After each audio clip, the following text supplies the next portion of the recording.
All right. I'm So sure you next don't we go. forget. Okay. So next we go to engagement. There's this word of I can tell possibly word of wisdom. I would say it's a word of affirmation coming from this great personality, Tara Nicole Nelson. Said, "You can't buy engagement. You have to build engagement.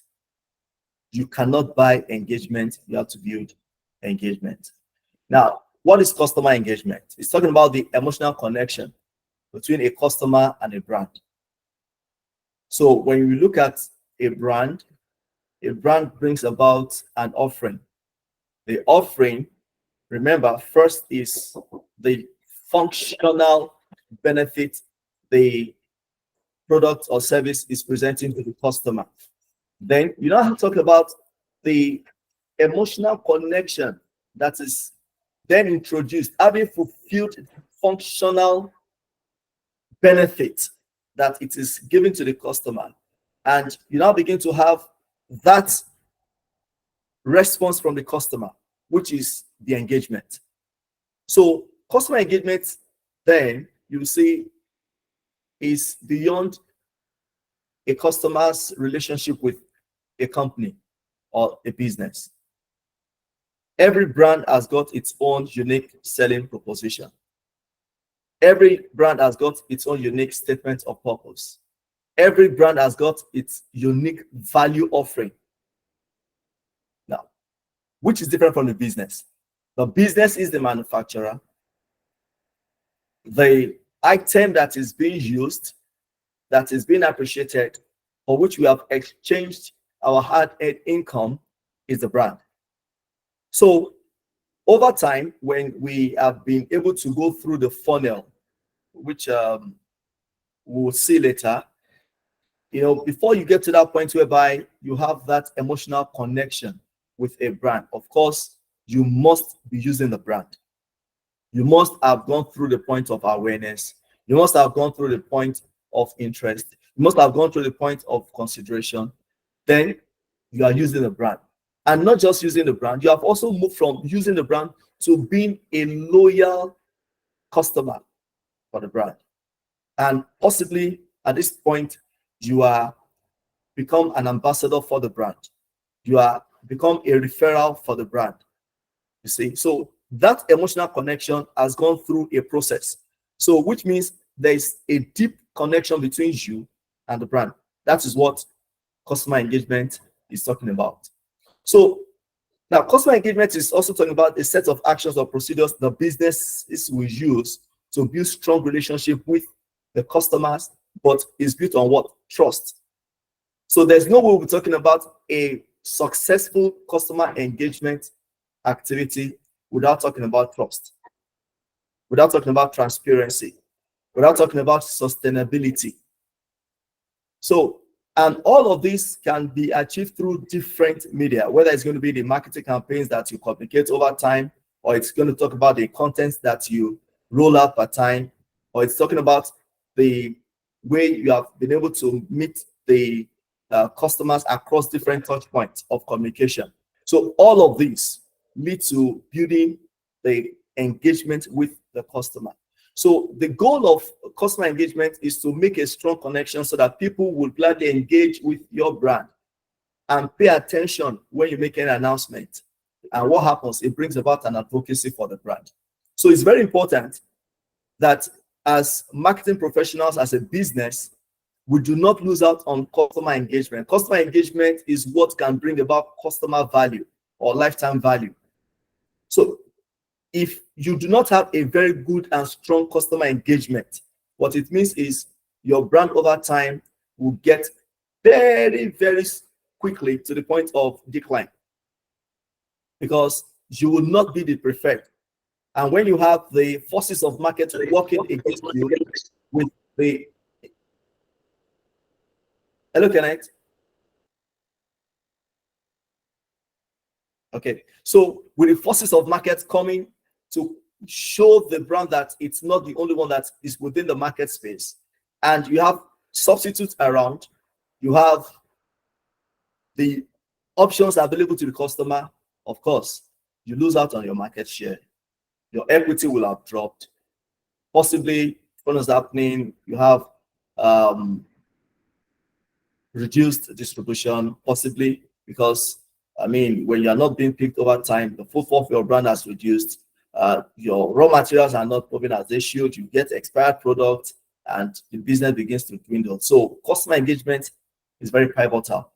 So, let's look at some dimensions of customer engagement.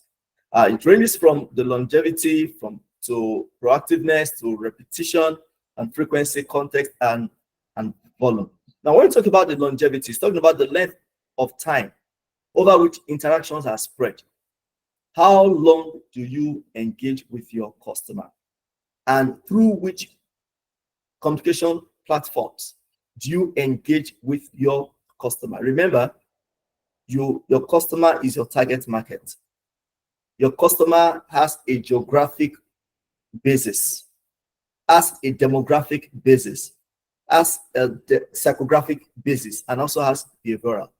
Have you been able to understand the behavior of your customer? Where does your customer shop? Where does your customer spend most of his or her time? Where does your customer relax, for example? Those touch points are very key. Then across the touch points where you know the customer stays and spend time, what are you saying to the customer? What are you engaging the customer with?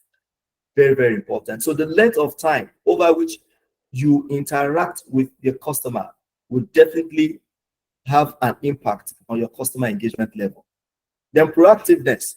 Now, a customer naturally will engage with a brand, whether we like it or not. You are a customer, for example, you're a consumer, you interact with different brands, and some you interact with them without being prompted, while some, due to some heavy campaigns or some activation drives, you get to listen. But all of these happen because there's a proactive measure taken by the brand to engage the customer. Then we talked about the frequency of interaction and how we have been able to repeatedly communicate what we want the consumer to hear or the customer to hear. It's very, very important. Just one word said several times, stick to the memory. One word said several times, stick to the memory. But when you have several words spoken almost same time or at interval, you have very little that the customer can take to hold over the period of time. Your customer engagement is very key. What you say, the salient point that you make to your customer that will have a long impression with the customer would matter a lot. Then we have the situation where the interactions happen, but you are not being able to convey the right message.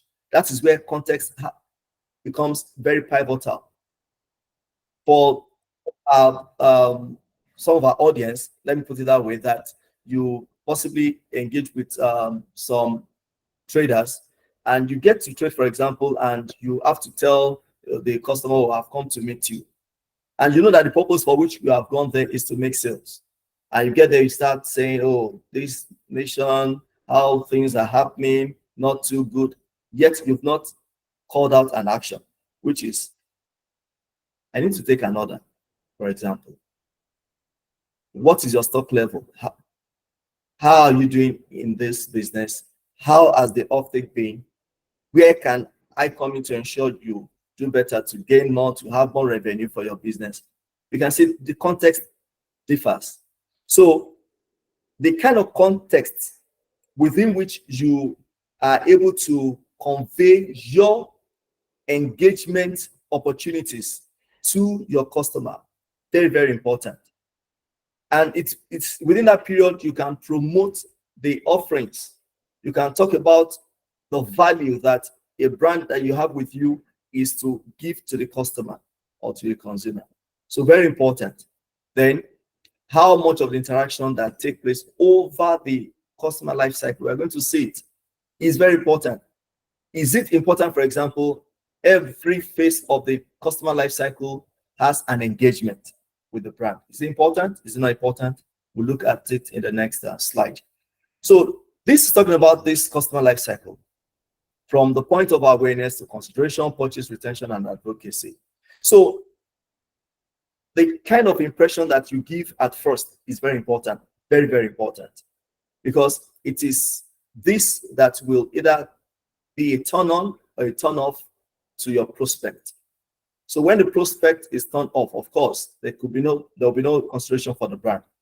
But when there's a turn on, then the prospect gradually becomes a customer. So when we have the opportunity to create awareness for the brand, and we have been able to show a number of prospects, and we are able to understand their interests, their motivations, we understand their pain points, we understand what they are looking for, and we also know the product that we have that is going to give a solution to the asking of the prospect. Of course, a conversion is likely to happen, and there's a purchase. So once the purchase is stimulated and the customer gets value for money, the brand has kept its promise, then there's a high propensity that there will be retention. And once retention happens, over time, the customer is delighted by your engagement, by your communication, by some possibly through some loyalty programs, and the product or the brand has been able to keep to its promise over and over again and again. It helps to build the customer into the state of advocacy, and this is very powerful. So usually when you look at the funnel, you realize that it links towards the end at the bottom. So you can have so many people that will be aware at that, but how strong your engagement will be over the life cycle of the customer will determine how wide the advocacy phase will be, or how thin it's going to be. So do you want strong advocacy for your brand? Do you want strong advocacy for your service? Then from a point of awareness, throughout the journey of the customer, there must be strong engagement. There must be strong proposition that is kept to. There must be value that is given to ensure that the customer feels like the king that he is. So we look at some steps to gaining customer engagement, especially when it comes to increasing the customer retention. And fundamentally, all through the life cycle of the brand or the product, we should have research. Research is very key. Research is very important. Data is very important. So when you have your brand out there, you are not tracking how it's performing, whether in retail or within the space of the consumer. That means we are only opening the brand to a very, very short, an instant form in the nearest time to come. So research is very important. On this research, we have to analyze whatever the actions that should be taken from the outcomes of the analysis that have been conducted on this research. Then we can now talk about the actions that must take place as a strategy. Are you reinventing? Are you launching a new product, a new service? This also will culminate into the kind of communication that you are going to pull out from time to time to the consumer. So research, analyze, iterate, and innovate. These make very strong brands what they have today. And that's why you see from time to time, surveys will come to us, solicited and non-solicited, just to understand how the brands are performing. So your brand should be subjected to this kind of analysis such that you'll be able to understand how the customers interact with your brand and how they feel with your brand and the level of acceptability that they have for your brand. All right, so there are different metrics actually that used to measure the customer engagement. So I'm sure the one that is very easy to pull through is the sales. So you see from the number, if your sales revenue is increasing, that means possibly your customer engagement is good. Then when you see that there's the increase in the number of subscribers to your brand. It shows there is a very good customer engagement. But when you begin to have a dip in your sales, it means something is wrong somewhere. Either you have very poor customer engagement and there's a need to reinvent that place. So if you are not having the traction on customer satisfaction, check your customer engagement. If you are not gaining loyalty from your customers, check your customer engagement. If you are not getting the footfall for your brand, check customer engagement. Very key. So customer engagement is very powerful. We look at channel strategy quickly. Channel is very wide, but for the purpose of our session today, I've been able to put this into two different parts. We have the communication channel, then we have the distribution channel. So this is focusing on the communication channel more. So first is unveiling the marketing channel, which comprises people, organizations, and services and activities that make good services available to the consumers. So it's a medium through which a good is transferred or a service is transferred, from the position of the manufacturer or the producer to the place of the consumer where the product or service will be used. So a transfer of ownership. Then channel strategy is talking about the process of choosing certain marketing channels to reach desired target audience. For very many reasons, for example, when it comes to budget that we need to utilize, and most times within a business environment, when it comes to rationing of spend, a lot of times the hammer comes to marketing. So you tend to have a campaign, for example, and your marketing spend is slashed by 50%. What do you do next? So this channel strategy helps to seeing how you can still do your campaign in a very smart way and yet getting to your target audience as planned. Yes, in terms of the intensity, it may not be there as it would have been if you have a very big budget, but at least you'll be able to make yourself available, to connect with the target audience. So different channels considered. We have the traditional, we have the digital, and we also have in the traditional, we have the brick and mortar, talking about the traditional retail outlets that we have out there. Then also on ATL, we have the TV, we have the radio adverts that we use to convey our messages to our target audience.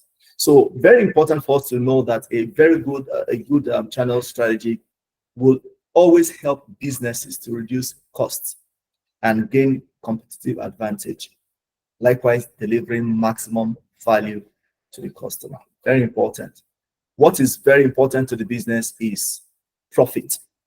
So how will my executions ensure I do not huge costs? And how do I ensure that with my smart spend, I am gaining competitive advantage? And this is very important, very, very important. This is where you have collaborations that happen between a business or a brand and the medium through which it's going to get in touch with the target audience. Because when this collaboration is not there with the medium, then most likely you may not be able to deliver the maximum value to your consumers or customers. So there are components of the marketing channel strategy. We have the clearly defined target market. I mentioned earlier to the question that I was talking about the trend and the customer. You must clearly define your customer, your target market. I remember when we did the segmentation, from the point of the geographic to demographic to psychographic to behavioral, and also even carrying out a proper STP, segmentation, targeting, and positioning for the brand, such that you are able to connect with the right audience at the right time with the right message. Then You have the identified channels to reach the target market. Then the defined advertising investment budget. Likewise, the tactics to implement the plan. These make a very good channel strategy over and over again. Very important. So defining the market, identifying the channels, defining the money that you want to invest, and also that tactical plan for implementation. So let's look quickly at the guide to creating an effective communication channel strategy. This is very important. So you will see as it's given in steps from defining the target audience across the divide. And for those of us that are in the B2B business, we have demographic, which is talking about the spotting or the grouping of organizations. You know, you are not talking to consumers, you are talking to another business. So this also has to be defined. Then you set the budget. Here is a notable rule, which is called the 70-20-10 distribution. How do you allocate the spend that you have such that you still get to the desired target audience and deliver maximum value to them? So 70 is saying take 70% of your budget to the established and core marketing efforts, which usually is the organic channel that you have and has been delivering results over the period. You know the channel, you know the platform, you have a lot of confidence in it. Then a larger proportion of your budget should go to that phase. Then you have 20% that will be for the core and experimental tactics, because a lot of times you want to run possibly some tactical activities that you know will just be an enabler. So you do not need to spend too much. And because you are not there for a longer time, 20% is proposed. Then the other rule, the third one there, is talking about the 10%. This is reserved for the high risk, high reward experimental channels that can generate rapid results but might be less sustainable in the long run. For example, you want to create an immediate awareness, but you need to go to have a medium that will have a very high reach. It's not sustainable. So you do not take a larger proportion of your budget to where you don't have long-term benefits, because it will not serve the purpose for the brand in the long run. So identify the key metrics in the channel. Now, the metrics that we have, which usually is generated by different softwares that help to guide or inform on how we have performed in our spend. You know, we have the impressions, you have the engagement rates, you have the conversion rates, you have reach, you have customer retention, lifetime value. And so again, there would be no communication which will be appreciated without the metrics. What will be your metrics should you want to embark on a campaign? What will be your metrics even when you want to embark on a promotion? Even if it's going to be a trade promotion, for example. What are the metrics you are going to consider as a benchmark that will be your look of success? Very important, very pivotal. So then we need to choose the right channel. And how do you make a call on the right channel? The audience research, the nature of business, the budget constraints, and the message type. These four elements are very important when it comes to choosing the right channels. And this will be spread over the paid media, the whole media, the hand media. So for some of us that might not be so accustomed to these words, the paid media is talking about the channel where you spend money, and you know that this money you're spending will attract your target audience. And usually it's one that is subscribed to. So like television, you don't own it. Television station, you don't own it. Billboards, you don't own it. you subscribe. Then you have owned media, meaning the medium which you own as a business or a brand, where you promote your brand, you make your communications through that platform. So, for example, you have the blogs, you have the website, and other organic social media platforms. Then you have earned media, which is coming as a result of possibly your UGC, which is the user generated content over the period. So, for example, oh, I like what I'm seeing on that platform, but it belongs to this brand. Then I share. Sharing connected to you, you see, you are, so which means you are benefiting from an exposure or a material that is being displayed on a particular platform. And because of the attractiveness it has gained towards the customer or to the consumers, you continue to enjoy that spread, which comes with likes and shares. So you have the combination and integration of channels. Now, this talks about how the brand will enjoy communication through cross promotion, for example, whereby you have a material that you are promoting, for example, on YouTube. And this same material you promote on your blog. The same material you can put into lower minutes. For example, you cut from 30 seconds to 10 seconds. Almost same content. Yes, not full length of content, but the key elements of the content you have been able to take into 10 seconds, take into another platform. So you spend less, you can see, it's a strategy. Almost the same video, which means that, for example, if you want to create a content or a TVC, and from the word go, you have a 60-minute material. From point of production, you can ask the producer, please give me a 45 seconds cut, give me a 30 seconds cut, give me a 15 seconds cut, oh, give me a 10-minute second cut, a 10 seconds cut.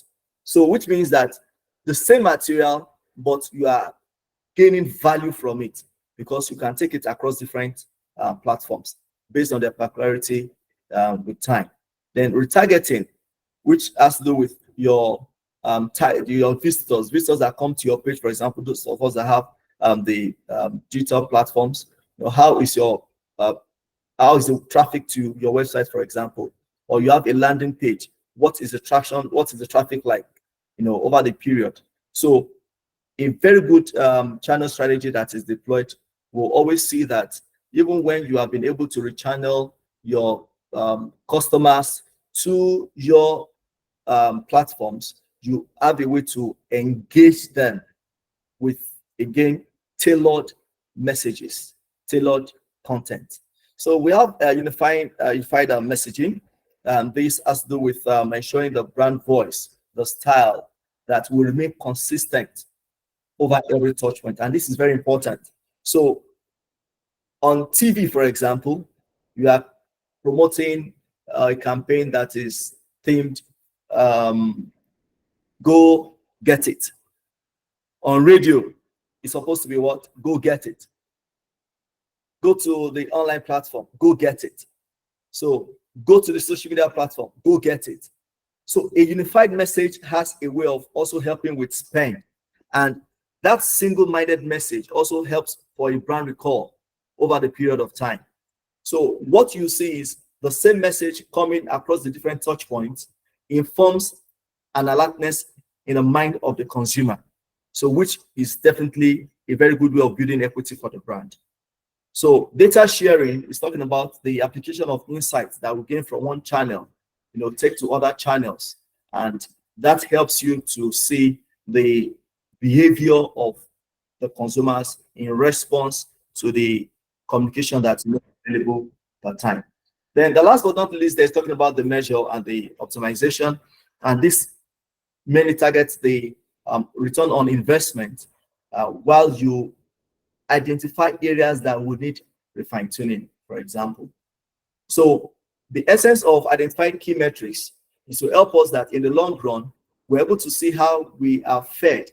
What have we been able to measure ourselves against?